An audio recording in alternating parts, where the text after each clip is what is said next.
Magandang araw, EJ. Hi, magandang araw rin po kuya. Nais ko po mapasalamat sa inyo sa opportunity na binigyan niyo po sa akin bilang bahagi ng Online Big Four. At gusto ko pong i-grab ang opportunity na to na magpasalamat sa lahat ng sumusuporta sa taong bayan, Cebuano, Bisaya, Pilipino, sa mang sulok ng mundo, OFW, University of Cebu, Banilet po. Maraming salamat sa suporta niyo po. Sana po patuloy po kayong magsuporta sa akin hanggang sa dulo ng laban. Muli ay binabati kita dahil ikaw ay napabilang sa aking Online Big Four. At ngayon, sa huling pagkakataon, ay susubukin ko ang iyong pagpapakatotoo. Narito ang iyong final task. Sa pamamagitan ng isang malikhaing video, sabihin sa akin ang 7 lucky reasons kung bakit ikaw ang dapat tanghaling online big winner. Handa ka na ba? Naku, matagal na po akong handa, kuya. Kayang-kaya yan.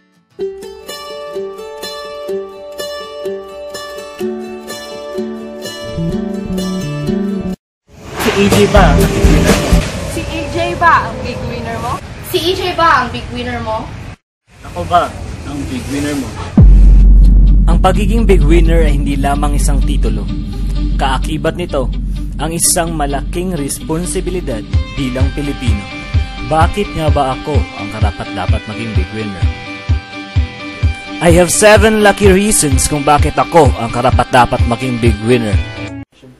Lakas ng loob at may paninindigan. Simulat sa poll, dala-dala ko ang lakas ng loob at sariling prinsipyo sa kompetisyong ito para marating ang Online Big Four. Sa kabila ng mga daan-daang west na natanggap ng Phase 1, naniniwala akong walang sino ang makakahila sa iyo pababa kapag pinaninindigan mo ang dapat na sa iyo.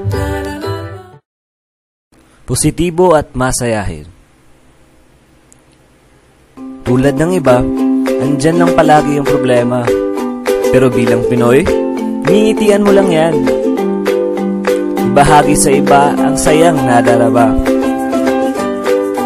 Naniniwala ako na kapag positibo ka sa buhay, di malabong lalapit ang swerte mo sa takdang panahon at tamang pagkakataon.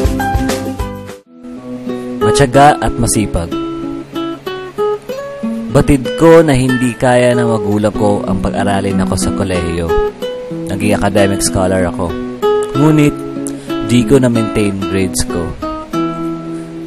Pero dahil sa sipag at tiyaga, nagawa nito ng paraan at panibagong scholarship ang nakuha ko. Leader at talentado. Kaya kong makipagsabayan sa iba.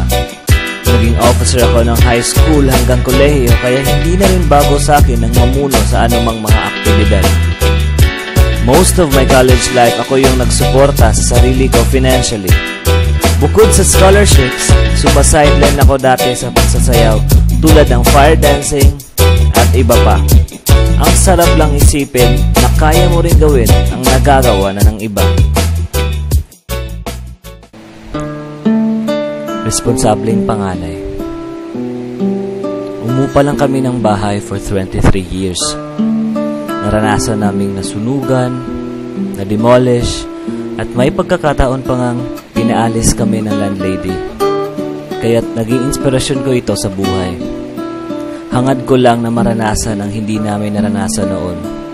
Kaya bilang isang panganay, kailangan kong magsakripisyo para sa ikabubuti ng aking pamilya. Mapagmahal na anak. Ang pinaka-idulo ko ay ang aking ama. Naging madiskarte siya sa buhay para lang may taguyod kami sa abot ng kanyang makakaya. Bilang anak, gusto kong iparamdam sa kanya kung gaano ko pinapahalagahan ang mga nagagawa niya. Ngayon, ako ang unti-unting bumubuo sa pangarap niyang magkaroon ng munting bahay. Kaya habang may buhay, may pag-asa.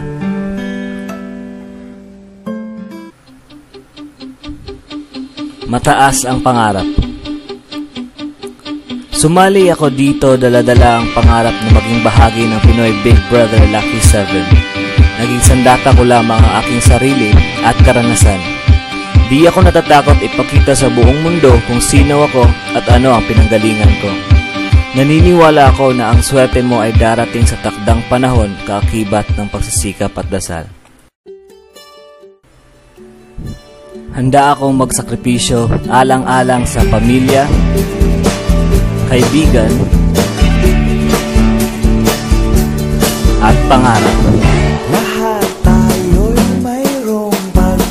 I'm not a perfect eldest, brother, or a friend, but being a good one is always my choice.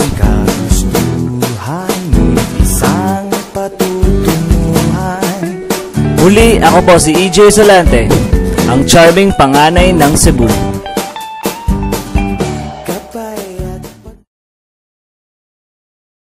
Lubos akong nagpapasalamat sa pagiging bahagi mo ng aking online bahay. Sa nalalapit na pagtatapos ng iyong online journey, naway baunin mo ang mga karanasan at mga aral na iyong natutunan mula sa pagiging online housemate. Muli, maraming salamat at good luck!